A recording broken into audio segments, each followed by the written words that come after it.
What is up, everybody? You are here, Midnight Happy Hour, UFC Vegas 85 with Monk and Lou. What is going on? We're back after a week off with a pretty decent card and a couple of my personal favorites on the card. So you know there's going to be a lot of bias on my end of things. Lou, how's it going this week? You looking forward to UFC Vegas 85? I'm just counting down the first minute of the video here so I can say what I really want to say. Yes, I'm looking forward to this card. But like, we can't take too long with this breakdown tonight because it's interrupting my favorite new show on YouTube. It's called Bitches Getting Arrested. And there's like so many, it's been going on for like 50 seasons. There's always new ones.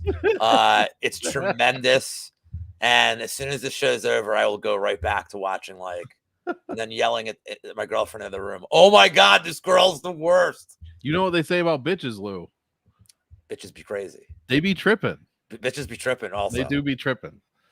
So yeah, we are here. Let's say what's up to the chat before we get in here. We got the boys, Chronic Combat Conversation. What a breath of fresh air that show is. Have I mentioned that? Have I mentioned that recently? What a breath of fucking fresh air that show is, dude. Fucking Daz in the chat, Mushroom in the chat. What's up, boys? DFS exactly. Jamal Pogues fight week. Let's go. SD Crusader here, and with that, I mean, Brady set us up perfectly. And Easy, we got our boy Easy here, man. And Easy. Oh, I missed Easy. Sorry, Easy. What is good? Oh, playing nice. FIFA. Yeah, because United had like a crazy ass win today. Of course, he's playing soccer video games. Of course, he is. Crazy win for United today. Weird game. Take it 4-3. Which in basketball would be like 300 to 290. Well, let's get right into it, Lou. Thomas Peterson taking on Jamal Pogues. Fight doesn't go is the same as fight does go, minus 115. Peterson minus 163. Pogues plus 143. And we got 8,700, 7,500 here. Lou, why don't you let's see. No, actually, I'll start us off. You can make a case, by the way, that Pogues' picture is also a cartoon with the way his hair looks. You can make a case for that. Well, that's how you steer the house. You grab each piece of hair and you like steer you steer the cage around. Yeah, Thomas Peterson. I mean, I already said this on a couple of shows. I'm gonna say it again, Lou. It's true detective season, and we got to rewatch season 1. And if that taught us anything, it is that time is a flat circle, and we're just gonna keep betting on a guy that has less than 10 pro fights named Tom the Train. Like, we did this shit 3 weeks ago, and how did that work out when Nicholas Mata came down and shut that shit right down? It's the same thing. I'm going Jamal Pogues. Yeah, I know, Crusade. I actually thought about it. And I got too stuck with whoever this little kid is right here. I mean, what is Thomas Peterson even training for? He's got all those medals, but he's got a fucking neckerchief too. I don't support guys with neckerchiefs. He's got a bugle. It's not even a trumpet. It's a goddamn bugle and a rope. What's this dude training for? I don't know. Jamal Pogues, though, 2 15-minute fights in the UFC against shitty but UFC heavyweight competition. What happens if Peterson just gets shut down on a couple takedowns, man? What's his cardio look like? I have no fucking clue. So I'm going with the UFC guy here. And yeah, time's a flat circle. Don't get stuck, Lou. Jamal Pogues all the way. First season of that show was really good. Oh, so good. Second season, not so good. Season 4 turned out to be all right, though.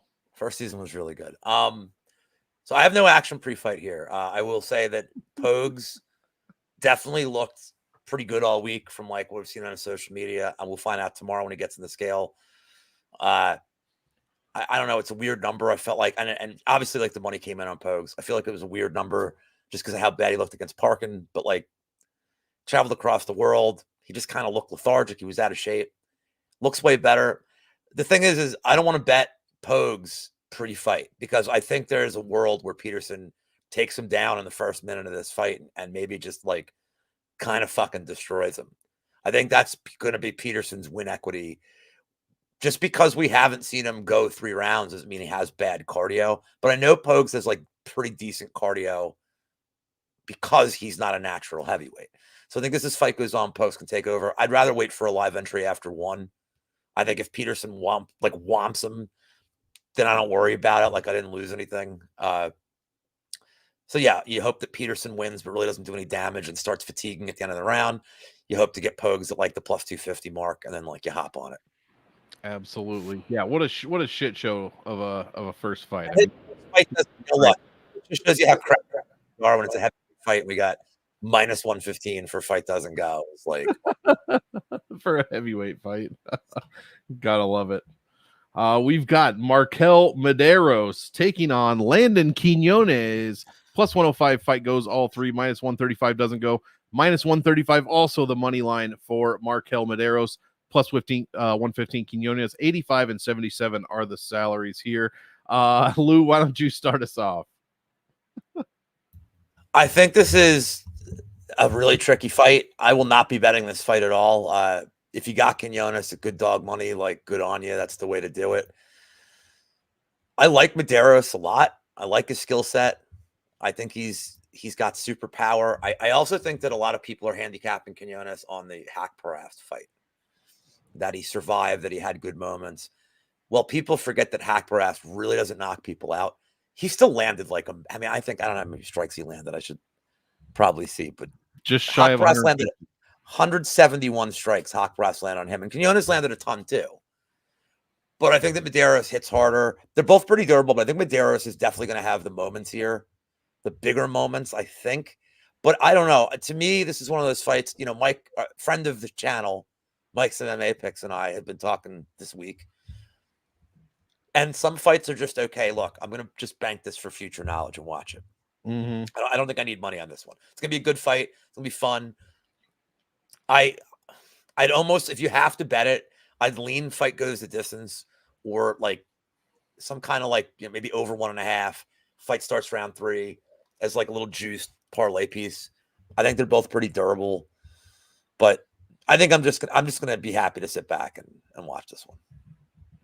Yeah, I agree. I mean, Quinones did take 171 shots, I mean, from Haqparast, and then Haqparast, like you said, doesn't knock people out. But in his one fight after that, he came out and got like a first minute knockout, just ridiculous.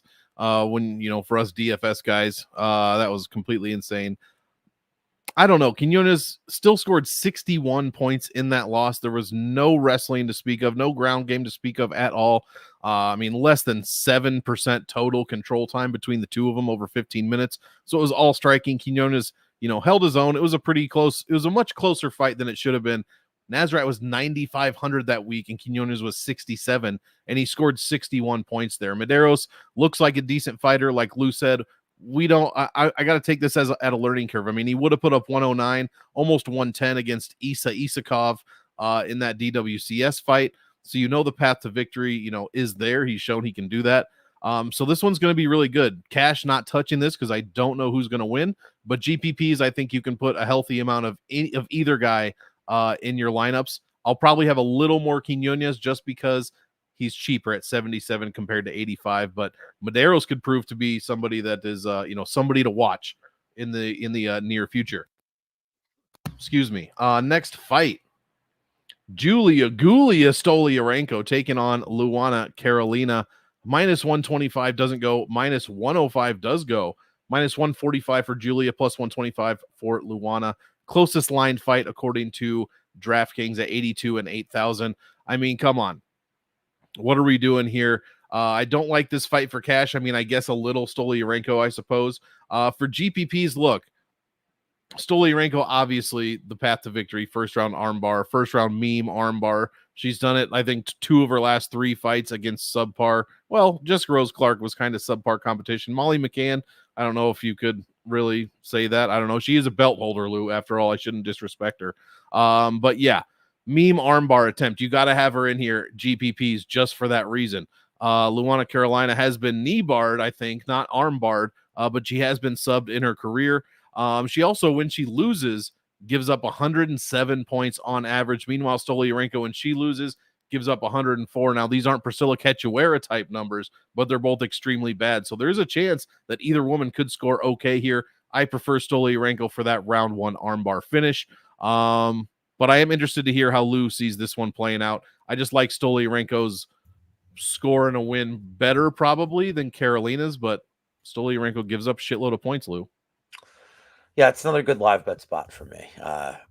I mean, Stoliarenko round 1 sub, I've seen like plus 550. I don't think that's terrible. Like, I think that's probably worth a poke. But I don't like when all of Twitter is like, well, just bet around one sub. It's like, okay, great. That's a great way to not win money. And Carolina's like pretty decent. Like looked okay against Petrovic last fight. I think I'm higher on Carolina than most. I don't think she's a terrible scrub. I think she's had some, like the Joanne Wood loss was all right. That wasn't like fucking great. The Molly McCann loss. Molly McCann was like on a mission for like a year. She was like leveled up for a year on all the steroids and then like stopped.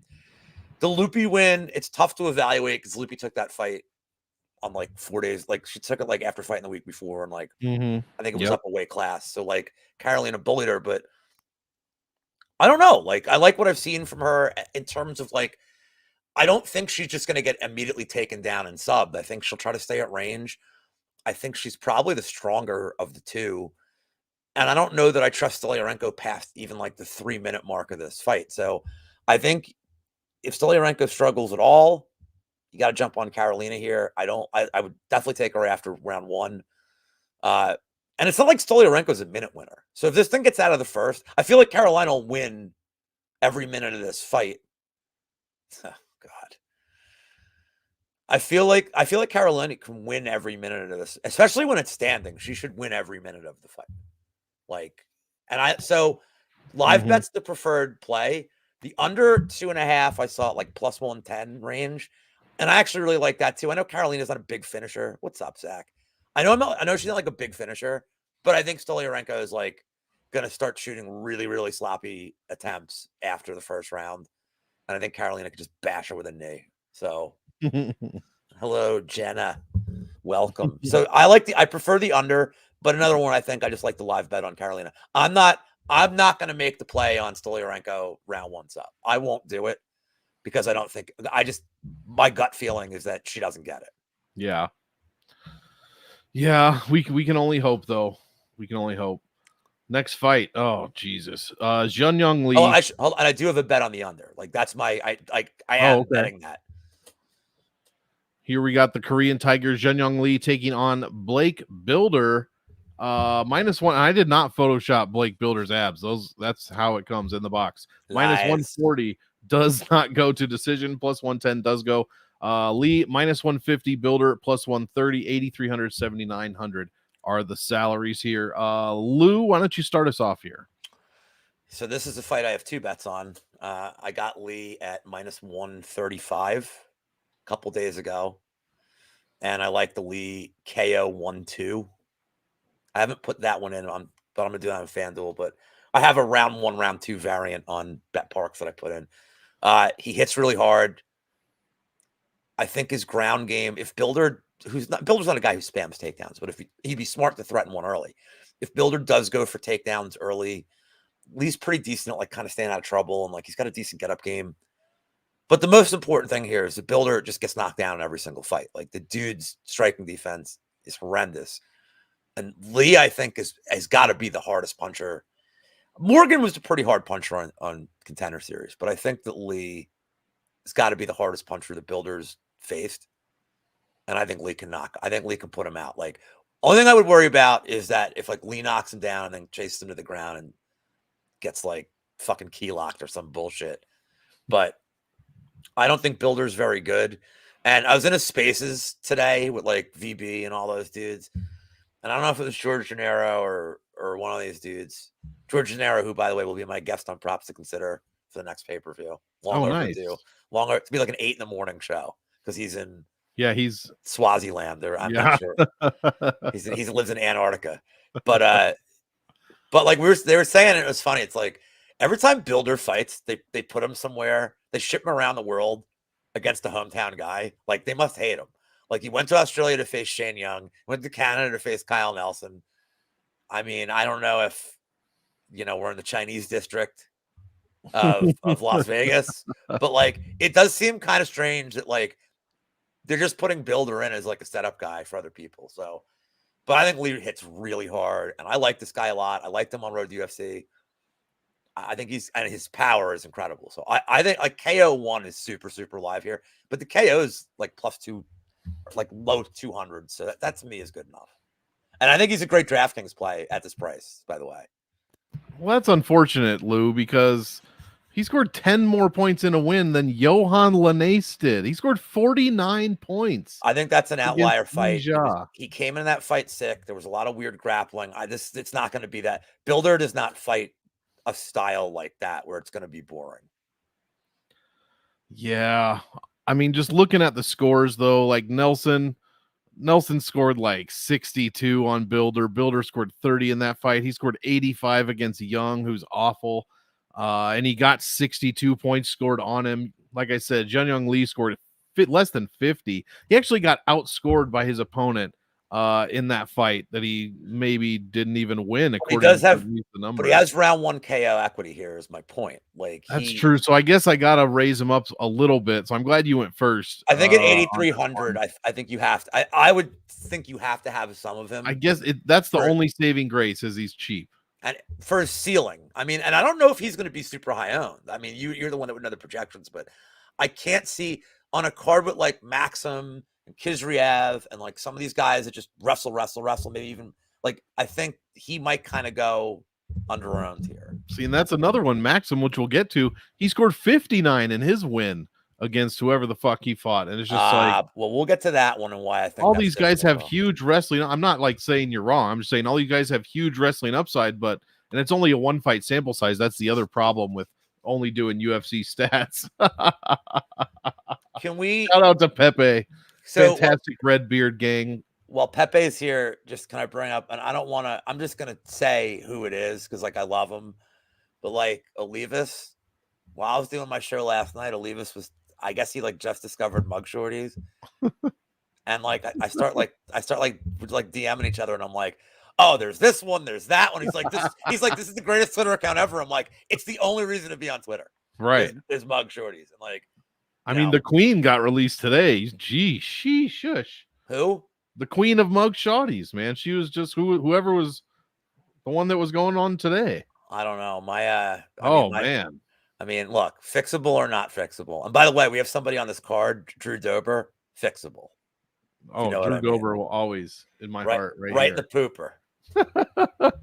Well, I'm glad you went first on this one. Well, I mean, because I was kind of talking shit, but good because of the scores. I mean, but if my guy Lou's saying check the ceiling, check the KO one, then put Jun Young Lee higher than I probably would have said. And yeah, I agree. Blake Builder. If Jun Young Lee is too cheap, that means Blake Builder is too expensive. So take your chances on that one. Next fight. Here we go. The Rock's favorite fighter, Temba Garimbo, taking on Peter Rodriguez. We've got minus 400. Fight doesn't go. Plus 300. Fight does go. Minus 250 for Garimbo. Plus 210 for Peter. 9,207K are the salaries here. Yeah, this one, I'll start here. This one seems pretty self-explanatory, to be honest. Peter Rodriguez has power in his hands, and he can put pretty much, if he connects with you, you're probably going to go down, and he could just finish you pretty easily. You've seen him do that. Temba Garimbo could just take you down and submit Rodriguez here pretty early as well. Both guys aren't very good, but yet both guys have scored well over 110 points in each of their UFC wins against bums, Takashi Sato and Mike Jackson. Holy shit. So yeah, 9,200 seems a lot for Garimbo, but his opponent could be sleeping relatively soon. So this is a shit show fight, but it's a GPP fight. I'm not playing either side in cash. Never would I touch. Okay, not never. Maybe Garimbo a little bit in cash, but probably not Rodriguez. But GPPs, I'd be pretty heavy on both of these guys. I think. I mean, I'd be shocked if this touched the third round, Lou. What are your thoughts here?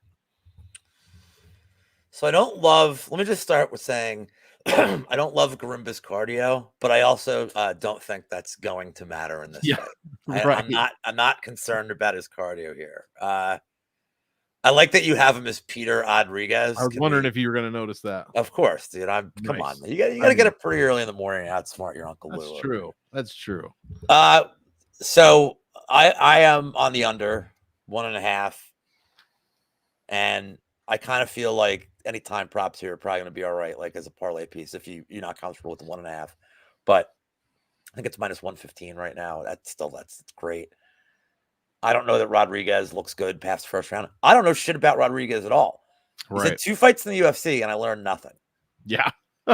He fought JDM and Mike Jackson. and he should have gotten killed by JDM. And then he fought Mike Jackson, and he should have killed Mike Jackson, and he did. And all his regional footage is he should have killed the guy, and he did. So I don't know what you do. What I know is I don't like Garimbo at minus 250. Now, you know who like is now like paying for Garimbo, right? Who's that? The Rock. The Rock, yeah. Yeah, he bought him a house or something. And it is Black History Month. That's true, officially. So, but for my advanced days this month, Lou, 29 days in Black History Month. But for my advanced scouting, Pete Rodriguez has at least one black friend. So I feel like that's a wash. So I am gonna play. I'm on the under. I'm probably gonna take a shot on the Rodriguez round 1 KO. I'm probably gonna play the round 1 KO. I might do the round 2 sub by Garimbo. I haven't even really looked at the price. I don't really care. I think I looked at it and it was like, I feel like it was really shitty. It was like 550 or something. I'm gonna pull it up right now. Round 2, you said? Yeah, I'm gonna look it up right now in my book. But that's so the pick for me is I'm gonna pick if I don't think Garimbo, and I hate picks like this, but like this is where you kind of get like the system plays. If you don't think Garimbo is worthy of a minus 250 tag, then the other side inherently have to be the side. Right. So, we'll see. But like, and for the record, if this thing does get out of the first round, I know we don't know what Rodriguez looks like, but I know what Garimbo looks like. We'll see about his cardio, but like, I know it was a little more tired because he faced Fletcher and like there was a lot of wrestling exchanges there, but like, I don't know. Let's see if it's gonna be. I don't think it's gonna be an insane. You know why I don't think it's gonna be an insane sweat? I think it ends in 2.5 minutes, or just you lost the bet. That's the weird thing about it. Like, I don't think it ends like 1 minute and a second. But if he's exhausted and Garimbo gets a takedown like right to start the round, let me just before we go on here, I got it up right now. Let me find these jabronis. Let's see what my book has odds compare. This Bet Parks is comparable to FanDuel in terms of its nonsense. It's 6. I mean, Pete round 1 KO is 540. Garimbo round 2 sub is 600. That's not a price that I'm not interested in that. No. Pete round 1 KO feels like his money line, so like I'm interested in that. But yeah, absolutely. I like seeing the Pepe nuke the under. That always makes me feel good to be aligned there. Here we go. Flyweight. Did you break down that fight? I think so? Didn't I? Yeah, I did. I went. Oh yeah, you said you're not going to play anybody in cash. All right, gotcha. Yeah, maybe Garimbo, but it's tough to do. Azat Moxham taking on Charles Johnson. Minus 240. Fight goes all 3 plus 190 doesn't. Minus 225 for the favorite Moxham, plus 190 for Charles Johnson. Does he still have that shit on the back of his head? I don't know, but Maxim has a haircut you can set your watch to. That's true. For sure. 8,900, 7,300. He makes Zalga Zumagoulas extremely jealous. Why don't you start us off here with this flyweight one? Yeah, I like Maxim big here. I think he's a great parlay piece. If you got him at a better number, like that's great. But I think he's a very safe parlay piece here. You mentioned the points about like he didn't score well against Nam. Nam was like a really, really tough matchup for him in terms of what Nam does well, which is keeping fights on the feet. Didn't stop Maxim from trying takedowns. He kept shooting. But Nam is very, very good. Nam's very good at stopping takedowns. He's very good at getting up. And I think it was just a weird stylistic matchup for Maxim. This is not a weird stylistic matchup for him. This is going to be like 11 to 12 takedowns. This is going to be Matt returns all fucking day. Oh, you're getting me excited. Charles Johnson, has he won a first round ever against anybody not named Jimmy Flick? I don't know. Like his UFC run to me has been so fucking underwhelming. He probably should have been cut already. And I'm not talking shit on Charles Johnson. He's just not a guy who like really like you look at his record and it's like and some of these are forgivable, by the way. Like I think Makayev is a forgivable loss. Sure. Yeah. I thought he lost to Zalgas. Like he lost to Zalgas. I don't care what they said. He lost that fight. Jimmy Flick stinks. Ode Osborne, he has nobody to blame but himself because his cardio just absolutely fucking failed him in that fight against a guy who is not known for having great cardio I know Osborne outworked him in the third round. Durden, and the Durden fight's probably the biggest comparison to this. I was gonna say, I think Maxim's striking's a little better, but it's going to be the same relentless pressure. And then Estevam, look, I had a bet on Estevam in that fight, but Charles Johnson's been around long enough where I think he should have just picked him apart more in that fight. And he gets out of the gate slow. He doesn't really know. And the thing is he could have a great third round here like he does against the other guys. Yeah, but Maxim's cardio is good. Like Maxim could just get a takedown immediately to start the third round. And that's where this fight stays for minutes and minutes and minutes. So like Maxim quite a bit. I'm not going to do like the round 3 decision prop. Like I talked about it last night a little bit. I just don't really, it's such a volatile sport with injuries and shit that like, I don't want to play around with like, God forbid Johnson, like if Johnson gets hurt in the second round, like stubs his toe and he's like, oh shit, I broke it. I just stopped the fight. And I had like a round 3 decision and I tried to get cute with it. Like, I don't need to get cute with this one. I think Maxim's a really good parlay piece, but obviously I wish I had gotten him. But I'm not in the habit of betting like a week early. Like I'm so used to not doing that from other sports where like I wait because I know what number I need in like soccer and football. Mm-hmm. But I think with fights, I'm so used to it that like it's rare. I'll get an early line once in a blue moon, but like I probably should have hopped on Maxim when it like opened because I knew I was going to bet him. Like nothing has changed for me since they announced this fight. Like. Yeah, exactly. I mean, if this was anybody else other than Charles Johnson, the output of Maxim might concern me a little bit more. But did you hear his complaining? By the way, too, there's an interview that's going around. A couple people have talked with this Charles Johnson. So he had an interview where he said something, and like this is also kind of shitty. But he's fought in the Apex like all these times. 6 times, and like he can't like be around his friend. Like he can't have like his people there. And he's like, it sucks. And like, look. I don't think he's wrong. Like, I think when every one of your fucking fights, I think was like McKinney in the Apex for like, I forget, some guy I was like, how the hell is he been in the Apex for every single one of his fights? Yeah.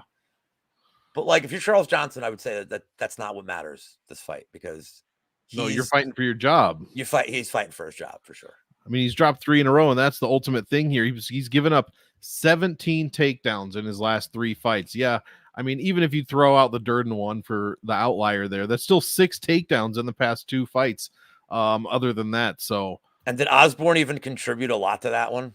3 from him and 3 from Rafael Estevam. So Estevam controlled him for much more of the fight than Johnson did. He controlled him for almost 63%. Same with Durden, controlled him for 64% of that fight. And honestly, I mean, like you said, Nam might be yeah, maybe. Shit, man. I already talked about this angle last fight.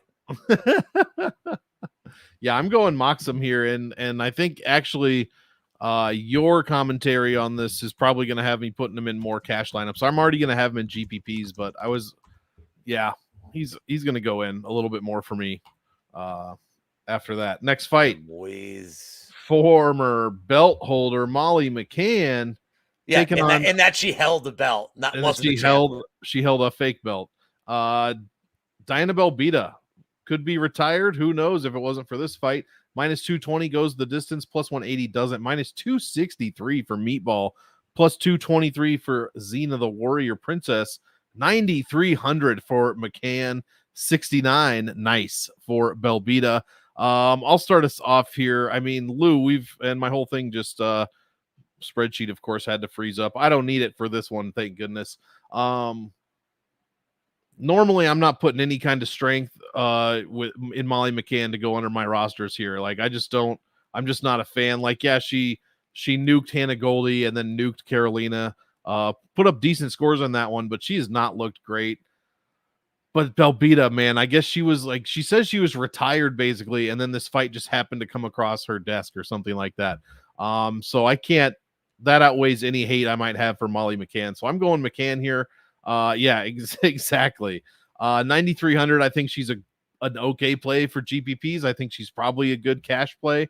Are you parlaying Molly McCann here? Because I don't think I'm going to be playing much of Diana Belbita at 6,900. Maybe a little bit in GPPs, just barely, but none cash.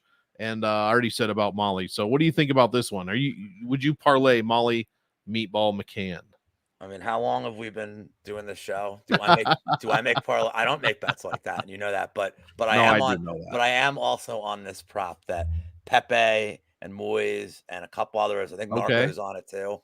I saw 950s on FanDuel. I have a 900 on BetParks. It's not really everywhere else. It's kind of lower, but I mean, she goes for sub attempts. She's definitely going to have an advantage there. Yep. I think at the odds, it's crazy, but I also would say I want to see her on the scale tomorrow because this is at 115. Yeah. So, true. You know, she's had some issues in the past with her weight. So I just want to see what she looks like. And, but yeah, for 9-1 odds, I think it was worth a little captain stabbing for me here. Captain stabbing. Yeah, McCann's fought at, I only have her last 5 in front of me, but at flyweight in at least her last 5. Belbita has fought at flyweight 4 or 5 fights ago against Liana Jojua, and she got subbed in the very first round. If you say her name 3 times, she'll appear. Luke will appear. Oh no! Of sparring with reality, our boy Luke. He'll be like, wait, is she here? What is sub 2? If her sub is 900, what's her sub 2? 16? Well, I mean, no, it'll be better than that. I'll look it up right now. But I mean, look, if Pepe tells you to bet a round 2 sub, you fucking bet the round 2 sub. Let's see what we got here. It's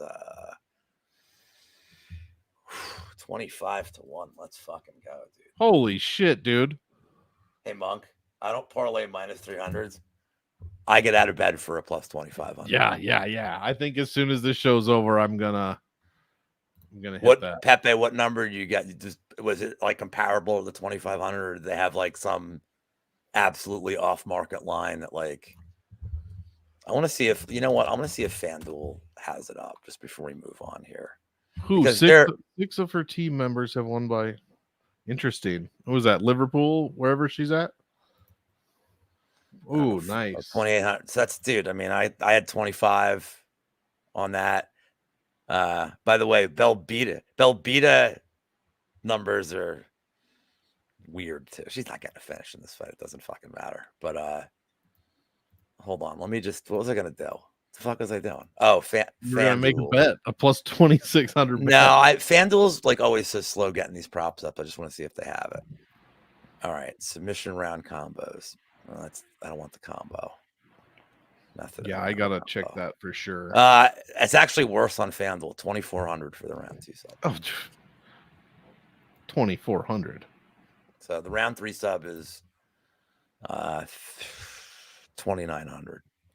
Yeah, so, round 2 is where it's at then. I mean, you could do worse than backing it up with a small poke on round 3, but I'd be kind of surprised if McCann is going for takedowns. I'd be surprised if we got to the 3rd round. Yeah, it's good. I don't want to look at this fight I care about. Here we go. Gilbert Urbina taking on Chuck Buffalo. We don't even use his real name because his nickname's so fucking good. Plus 150 fight goes, minus 180 doesn't.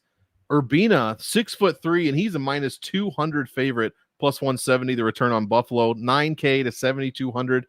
Why don't you wait? Who started? I don't know whose turn it is. I think it's your turn. I don't remember.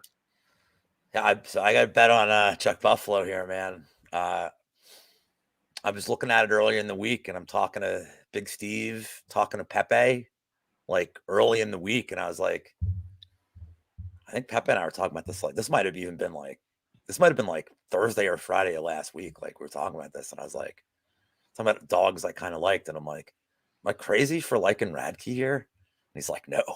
He's like, I think, and like a lot of people that I respect are on Chucky Buffalo here. I think, look, he went to Australia, flew, obviously like it wasn't his greatest performance. On the mic, it was tremendous. Very Iron Sheik inspired promo, which I can't repeat here. But yeah, there's lines. That's a line I can't even after the 1 minute mark. No. Yeah. So, but I like his skill set. I think he's well rounded. He's good at like getting takedowns. His striking's, I mean, he's going to be a smaller guy here, but I think his striking's decent. I think he's all around like decent. I've just never really been impressed with Urbina, man. Like, he's really hittable. He like the Kosei fight, like, okay, Kosei stinks, dude. But like, I think Buffalo is well rounded enough to like, yeah, and this minus 200 is a horrible. It's insane. Like, again, if minus 200 is a horrible price, If minus 200 is a horrible price, inherently the other side has to be the correct play. By the transitive property of gambling. I like Radke here, and I like his finish prop as well too. I think it was I forget what it was. It was decent. I have 295. We might have to get some crazy parlays going. A couple of crazy boys this week. And also, no, this was in contention for the Yammers, the Yambag play of the week. This is not the Yambag special, which it's coming up later. But Moy says bet the draw. Yeah, I don't know, man. I feel like if Urbina 10-8s him, he's probably gonna finish him. Like Chuck can definitely get hurt, but we'll see. I just think Buffalo can he could just win so many weird ways here. Mm-hmm. Like he could just get him against the cage and lock him up there for 3 minutes, like he did the fucking Blood Diamond. Speaking of blood, what do you think about that chest tattoo? I believe it says "Blood Brother Pride." I'm just gonna say that Chuck Buffalo is a guy who's probably made a lot of decisions he's not thrilled with in retrospect. But you know what? It's a good decision. That haircut. That part is dude. is as the kids say, lit AF. Yeah, it's almost Drew Dober-esque. Almost. You might get there. It's fire. Straight fire. Hey, I've never seen Chuck Buffalo and Drew Dober in the same room together. So, who knows? That's true. Maybe Dober's just a closet bigot. Maybe it's like a henna tattoo. It's just it washes off.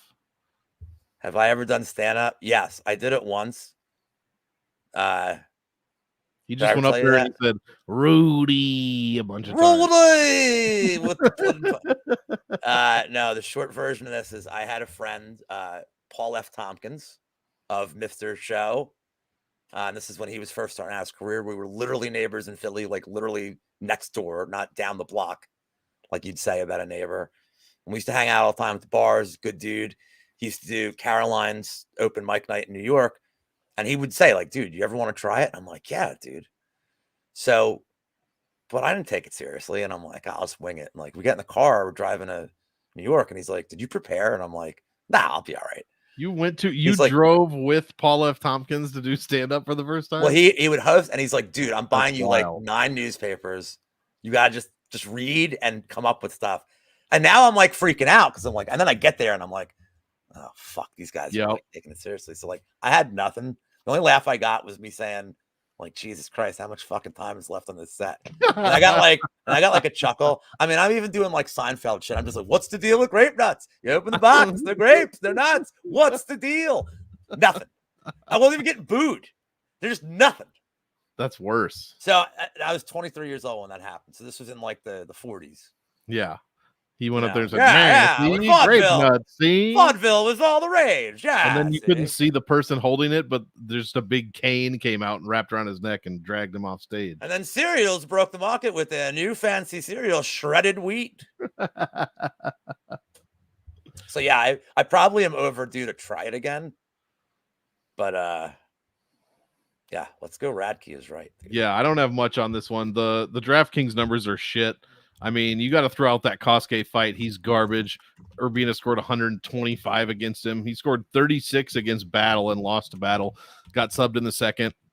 I mean, Radke fought Blood Diamond. Awful. Scored only 72 points. I mean, I'm with you here. The salaries are such that the only side for me on DraftKings is likely Chuck Buffalo here at 7,200. I mean, that's just such good value. I guess I'll have a little bit of Urbina in GPPs because he is so much bigger. And if something happens, I don't want to have 0%, but I'm definitely favoring. I'm with Lou here, favoring Mr. Chuck Buffalo. Next fight. See if I can even come close to getting this name. Aliaskhab Kizrayev. Usually names are all right for me. That one's it's a little bit tough. Mahmoud Muradov here. Plus 130 fight goes, minus 160 doesn't. Troll Toll Kizrayev. I tried to actually find a picture of Danny DeVito dressed up as the troll for this one, but it wasn't very good. Minus 146. The comeback on Money Muradov plus 126. 88 and 74 here. Yeah, me and Lou talked about this. I'm not going to steal his thunder I'll let him get into it a little bit, but everybody is talking about how Kizraev is, hasn't fought in forever, or in the fights he does have, they take up no time. He's fought like less than 10 minutes in 7 years or something. He fought, Dennis Tululin in his UFC debut, scored 104 points against that scrub. Meanwhile, Muradov, I have his stats in here backwards. I forgot to change it. But he landed like 56 takedowns, a Marab level of takedowns against Brian Barberena. But before that, he lost to Kyle Bahayo and Gerald Mearshart. What do those two guys have in common, Lou? Decent ground game and can get you on the ground. So a striker like Muradov, that definitely presents a problem. If you have no takedown defense like Barberena, nothing to worry about. But here, I think the Black Wolf probably going to put up a bit more of a fight than Brian Barberena did. So I'm going Kizraev. I like him at 8,800. And man, just doing this show, I gave out a lineup yesterday on the PSR show, and just doing this show is making me rethink a couple of things here. But yeah, I'm going Kizraev. I'm not buying into the narrative. And with that, Lou, you can get into what you think about this fight between an EV versus an OV. Who's going to come out on top? Well, the buyback on Muradov has made me very interested in the Kizraev side at this price. Yeah.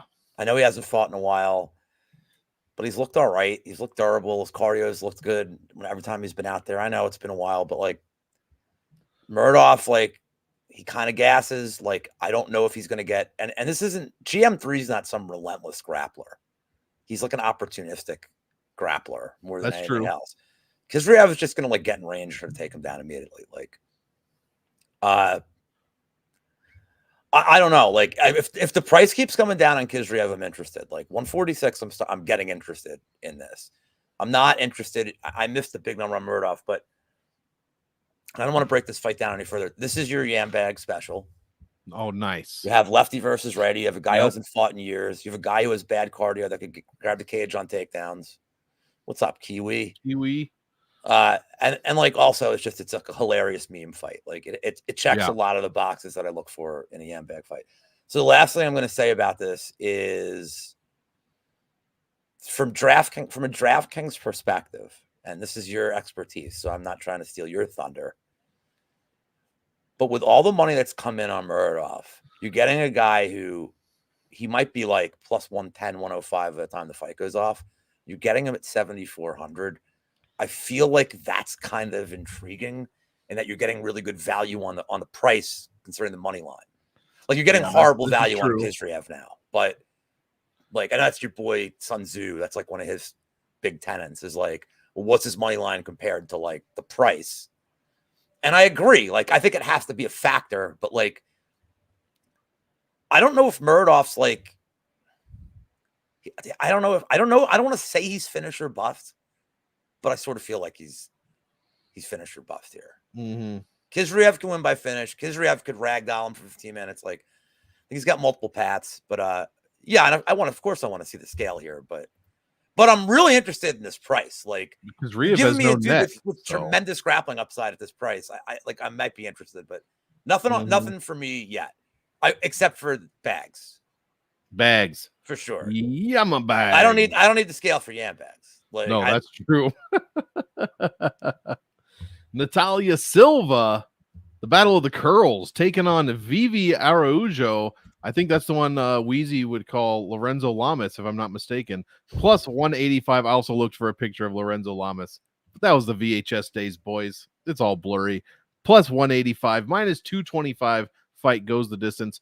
Minus 350 for Silva, plus 285 Araujo, and Silva is the most expensive fighter on the card, 95 to 67. Lou, what do you got for this flyweight matchup? I mean, I don't know. Araujo, like, I've bet her in the past. I've faded her in the past. I don't typically win any bet. I think I had her against Grasso, like an idiot. No patas. No, you know what I had? I had a finish prop in that fight, like an idiot. Either way, it was a dumb bet. I know it was a stupid bet. I crush main events, except the opposite. I think Silva wins. I think she outvolumes her. I think she looks like the real deal. I'm not interested in the price. If you want to play Silva, the -3.5 on Bet Online is -150. I think it's a really good way to cut down this line. I think if Silva wins, more often than not, it means she just was getting off all her offense, staying outside, outlanding Araujo like 2-1 each round, and like you probably are right. I don't know. I don't see Araujo doing like major damage in this fight. So I think even if she wins a round, it's probably a super close contested round.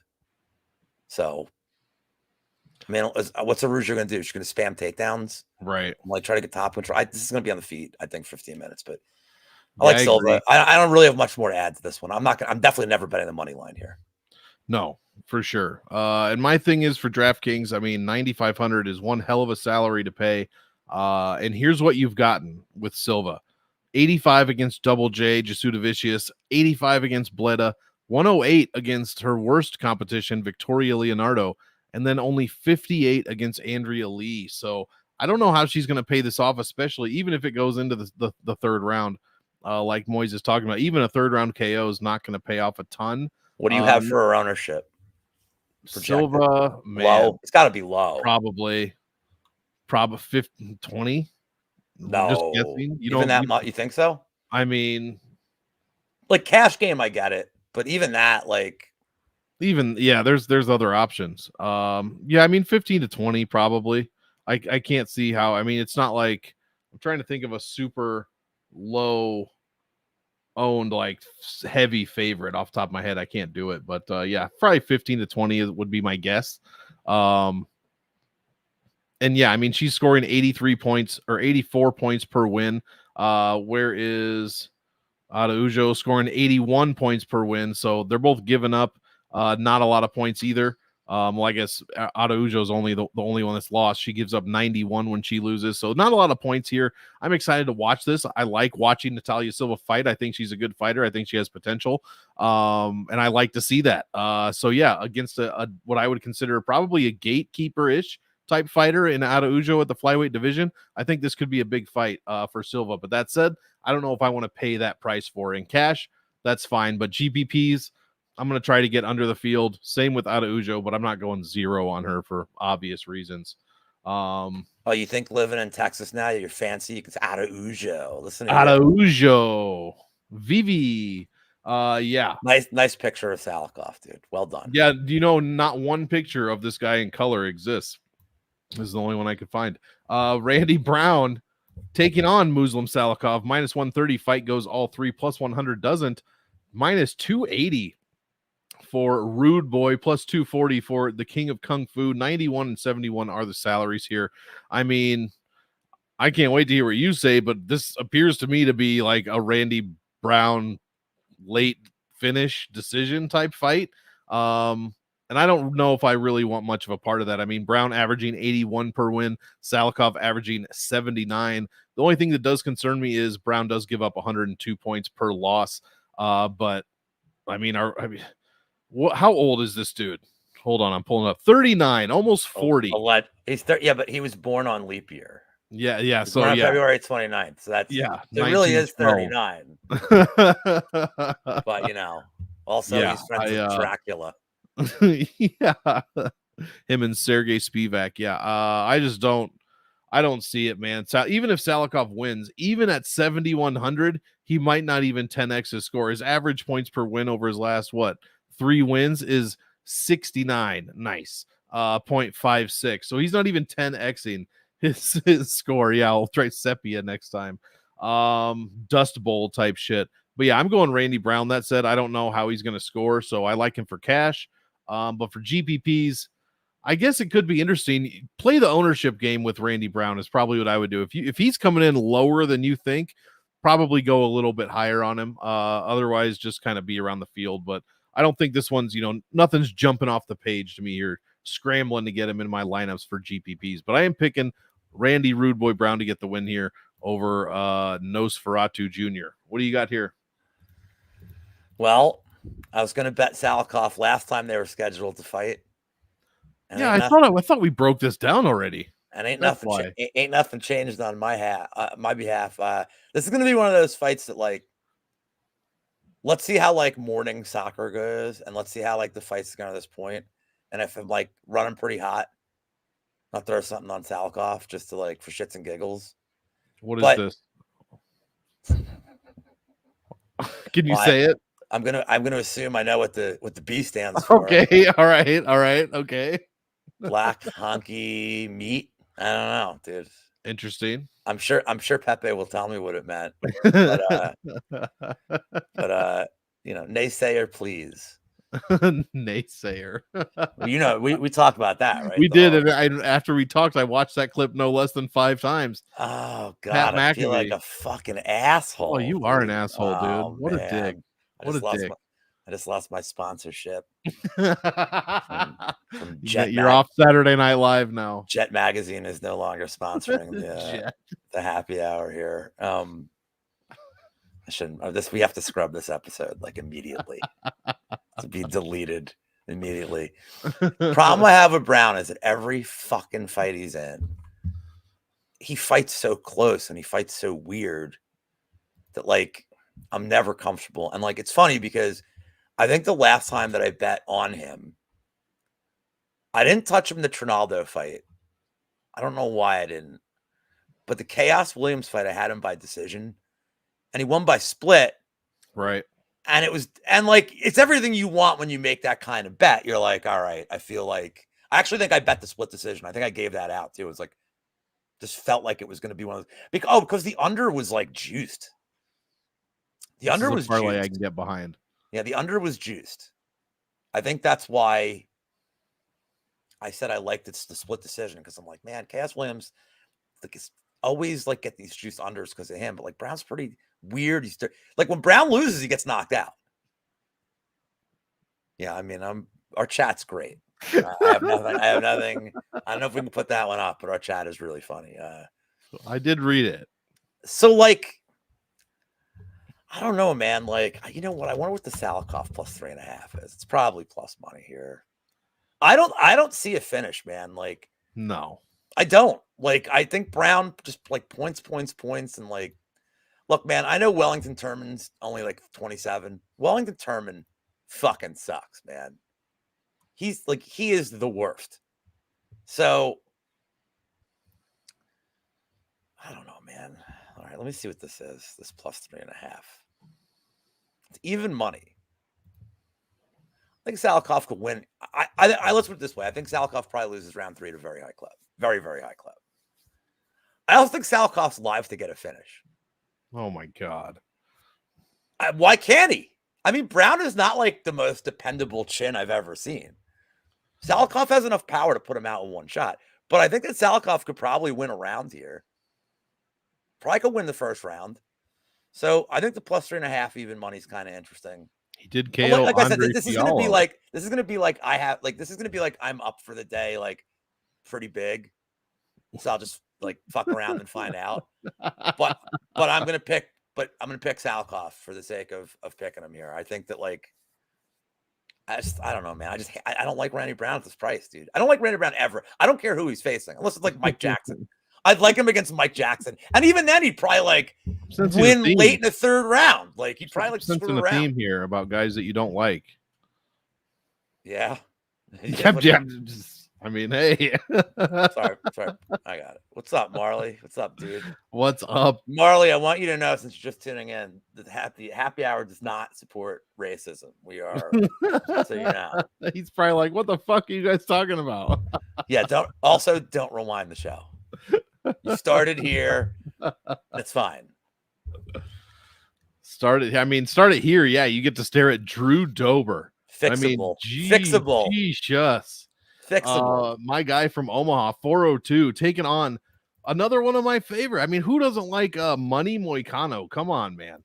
Plus 250 fight goes, minus 325 doesn't go, minus 188 for Money, plus 163 for the square jaw Drew Dober. 8,400, 7,800. What do you got? Start us off here, Lou. And don't you dare pick Money Moicano. Don't you dare do it. I'm not. I'm picking Drew Dober, and it's a price play. I mean, let's just put it that way. This is a price play. This line blew up. I don't agree with the line movement. I like the under. I like the fight doesn't start round 3. It was minus 178 on my book, and I hit it. I don't like betting. I typically won't, like for straight bets like that, but it's to me, it's just a very binary fight. It's one takedown from Moicano or one back take standing up, and it's probably over. But he's got to get in a range to do it. Mm-hmm. And Moicano, by the way, could knock Dober out. I think the chin's starting to at least have some cracks in it, but I just can't get past the RDA fight. Like, and RDA was landing everything. And RDA is certainly a more tactical striker than Dober, and he's more well-rounded, and I understand that. But he don't hit anywhere near as hard as Dober. And that should have been, and look, that was a finish. Like, on the record, it says RDA won by decision.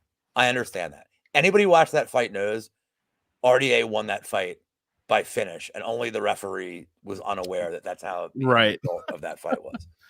I think this, I don't think this, I think this number, I feel like if you feel like it's the most binary fight ever, the literal, like it's the definition of a binary fight for me. You feel that's the kind of fight it is, then it should be, especially at this stage in their careers, then it should probably be a pick 'em. Mm-hmm. You give me plus 160. And I don't know if this line, I feel like we've gotten to the point where it's going to have resistance, but you got to give me Dober here at this price. And like also his KO prop is like plus 200. Don't bother. No, don't bother with the KO at this point. Like you're not getting some kind of monster thing. And I don't even want to do KO 1 because if Moicano kind of like gets him against the cage, it makes this like weirdly ugly for a few minutes, like might happen in round 2. Like, you just don't know. Dober does get off a lot of good shots, and he gets hit a lot. Like, so, like the time props here, but at this price, I think you have to play Dober. I almost wanted to play Dober submission just to, like, meme it. That would be amazing. But, like, what's he going to win with? The figure 4? Like, the camel clutch? The camel clutch. Holy shit. Yeah, I like Dober here as well for the price, $7,800 for DraftKings. Like Lou said, I kind of see it relatively the same way. I mean, Moicano's got to get inside to get anything done, and Dober can still crack. Moicano makes mistakes, especially when he tries to overextend himself, trying to, get into that interior position. And Drew Dober can pick that up. I think that's definitely possible. His path to victory is likely a finish, but even a decision, I mean, that's much less likely in my opinion, but could still happen. Moicano, like Lou said, if he gets him down and gets a back take, this could be over. But Drew Dober, relatively decent. I know he's been subbed 4 times in his career, but I think he can work okay to keep the sub off, especially during a back take. So maybe get through the end of the round if that's the case and come out swinging in the next round. So give me Dober for the pick. But long story short, GPPs, I'm playing both guys, man. I'm playing both guys in my big tournaments because either one of them, path to victory, could score very well, especially at these salaries of 84 and 78. I mean, you're probably going to be pretty high owned with these two guys, but I really don't think there's much of a way around that. I think you got to have at least one of them in several of your lineups, not all of them, but a decent amount. Both guys score very well when they win, and more importantly, both guys give up a Priscilla Cachoeira almost like number of points per loss. Dober allows 115 per loss and over his last 5, and Moicano, I mean, 131. He got Dos Anjos scored 154 points on him. Fazayev scored well over 100 as well. So both guys giving up a ton. Love this fight. Probably my favorite fight of the week, to be completely honest. And but my pick is my boy Drew Dober. Let's go. Let's finish him off, Lou. Next fight, last fight. Nice job. I actually forgot I did this. Nasruddin Imavov, so small. What's up, little bro? Taking on Roman Dolidze. I mean, look at the fire, that's coming from Dolidze. Minus 225 doesn't go. Plus 185 does. Minus 162. The disrespect for Dolidze here for Imavov, minus 162. Plus 142 for Dolidze. 86.76. Come on. All right, I'll try to put my bias aside. Obviously, I'm going for Dolidze. I mean, I want to see the calf slicer, the flying toe hold, as a couple people have said. I want to see some shit like that. Imavov, man, from a DraftKings perspective, he is extremely underwhelming. He doesn't score 3 points a minute anywhere, 2.7 overall. He doesn't allow a ton either, except inside the distance, allowing almost 3 points a minute. he only scores 84 per win, while Dolidze, not a ton either, but 98, much higher than 84 last I checked. Also, when Imavov loses, gives up 107 points. I know probably a lot of that was Sean Strickland, but on the contrast, Dolidze loses, he gives up 61 points. So say Dolidze does lose, if it's not a finish, how is Imavov going to score even in a 5-round fight? Even at 8,600, does he pay that off? I just don't know. My bias is probably clouding my judgment, but I'm picking Dolidze. I don't mind playing him for a dog play in cash because it's a 5-round fight. We could see a finish as well, would be fantastic. And Imavov, if things don't go my way and Imavov, bonks Dolidze and just jabs the shit out of him until there's, he's got no nose left on his face, then I guess I got to stop hating. But yeah, my pick is Dolidze. Imavov doesn't do shit for scoring, and that's kind of how I'm playing it. So, Lou, take us home. Who do you got here? And I have a feeling you're going to go against me. No, all I got to say is one of these guys kicked Chris Curtis's ass, and one of them didn't fight Chris Curtis. So that's true. That's immediately, I love that one guy kicked Chris Curtis's ass. Like, I taped that repeatedly and then like spooged all over my desk. I'm like, Steve Gregory. Yeah, what's up, Steve G? I mean, dude, all week I'm like, here's the thing. I break down this fight technically in my head. And I think that Imavov can probably kind of dance around and just land a ton of distance strikes for 25 minutes and win a decision. I feel like that's a likely outcome of this fight. You also have the fact that it's 25 minutes for Dolidze to do one Dolidze thing and this fight could be over. Yes. Like, that's my boy, Chris Curtis. So that's the thing is like, I really think that Imavov wins. But like Dolidze could literally lose every second of this fight and win. And I don't know what to do. I have no interest in betting it. And then I don't want to bet the over because it's not even like a great price. Like fight goes 185. I mean, I feel like if this thing goes to the 3rd, 4th rounds, it's not necessarily going the distance because I'm curious to see what their cardio is going to look like. Right. Like, that's the question. But here's the other question. Like Imavov started mixing in takedowns against Curtis. Like, so what kind of pace is this fight going to be at? Because if it's Imavov circling around and just working from the outside, he's going to be able to hold up for all 5 rounds. I don't think he would mix in wrestling here. I mean, I wouldn't. Yeah. And I thought, I had a bet on Vettori in that fight and I thought Dolidze won the fight. Yeah. I was like ripping up my betting ticket, but yeah, I just I think I'm cool just rooting for Dolidze and not betting it. I gotta make a pick, so I'll pick Imavov just to be different from you. We got to disagree on something, but like, I mean, if you're forcing me to make a bet, I have to play the dog money. Like I'd have to, but I don't know, man. I'm just not like. Yeah, this might be a fun fight. This might be a fun fight to do like a same game parlay. Hold on, while you're looking that up. Okay. What about this? What if I told you, as we've already established, this is Black History Month. Do you know what Roman Dolidze's nickname is? Am I going to be really upset here? The Caucasian. Oh, that's right. Yeah, he told me he was racist. Okay, so DraftKings doesn't have this up, but I'll tell you a same game parlay that I might have some interest in. I think no matter who wins the fight, I think Imavov will absolutely land more strikes than Dolidze. Probably. He's higher volume, his kicking game is good. So I think Imavov, even if he's not doing the most damage, I think Imavov will land the most strikes. DraftKings doesn't have these plays up yet, which is horrible. It's Thursday night, bitches. Like, get it going. Right. I think that if you parlayed that with like over 1 round, like play around with the configuration, but I'm pretty sure you get plus money doing this. Even if it like over 1.5 is minus 320. I feel like this fight goes over 1.5 at like an insane, like a way higher. Oh yeah. Same. Yeah. So if it takes that parlay in it with like most strikes, probably get plus money. I don't know what most strikes is going to be. They may juice it up, making him off like I mean, maybe it's going to be heavily weighted. I guess we'll find out. But yeah, it's just I'll the pick Imavov, irony. but I don't love it. Yeah. I'm never betting. I'm picking him, and I'm never betting Imavov. There you go. Even though I think he wins. I think he wins. You know what? I don't think it's going to be an exciting fight either. I think it's going to be kind of like a weird, Dolidze like, I don't know. But Dolidze winning is good for Dolidze winning is just hilarious for the sport. Yeah, and me. You got to text your boy Olivas. He says never bet a white, but what about betting the Caucasian? Is that something you should do? You got to ask him. I don't know the rules there.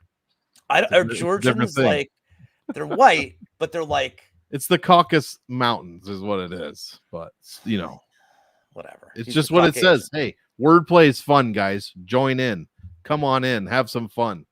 Yeah, that's it. All 13 fights handled. UFC Vegas 85. I don't have shit else going on this week. I'm just doing my data stuff as usual. Looking forward to next week, because next week when that comes, that means we only have one more week until UFC 298, which I am very much looking forward to. So yeah, I don't have shit else going on. Lou, do you got any other content coming out this week? I know you put on a surprise show yesterday. Anything else going on? Yeah, I mean, beer is fun, and I'm like, hey, I want to do a show, and that's how content should be. I'm like wasted, and I'm like, I just feel like I'm doing a fucking show, and I watched it back, and man, I learned a lot. Just watching yourself. It back. I'm like, holy shit, some of this is really good. Some of it was really, really bad, but some of it was good. And Paul Dahl is the guy I always like working with. I know he doesn't do a lot of YouTube, but he has a lot of spaces, and like, yeah, that was a good one. I enjoyed it.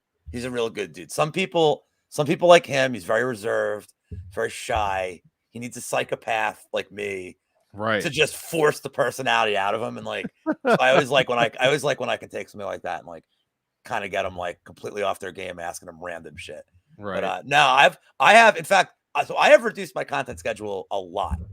So I'm only doing prop shows for the pay-per-views now. George De Niro will be my guest in 2 weeks. Nice. I've debated doing like little like, and not just pay-per-views, but like if it's like the UFC Mexico card, like the whatever it's called, something that's not at the Apex.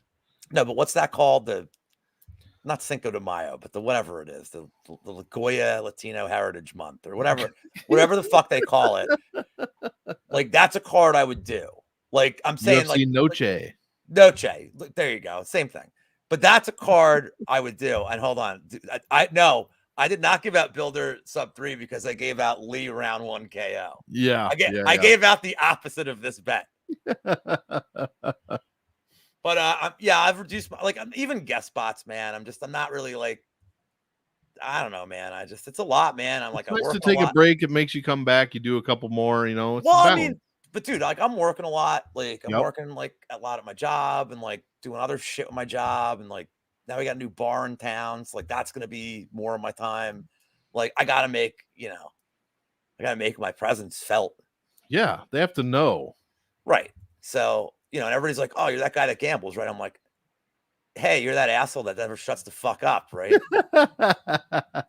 My favorite is when somebody says, like, you shouldn't smoke. And I'm like, did you hear that new piece of medical data that came out from the Harvard Business Review? They're like, no. I'm like, oh, it said that non-smokers die every day. Did you know that? I don't know if you were aware of that, but like, also my grandmother smoked till she was like 103. Right. It probably kept her alive. Yeah, I've already like outlived my usefulness. So like what's the fucking point of quitting now? No, I got nothing going on. We'll see if our boy Tommy. Yeah, Tommy, actually, go to the bar. He's Tommy. Not watching. He'll be like, oh yeah, I'm gonna watch right now. Why are you gonna watch? If you're just gonna go to the bar with me, I'm just gonna fucking tell you everything I said.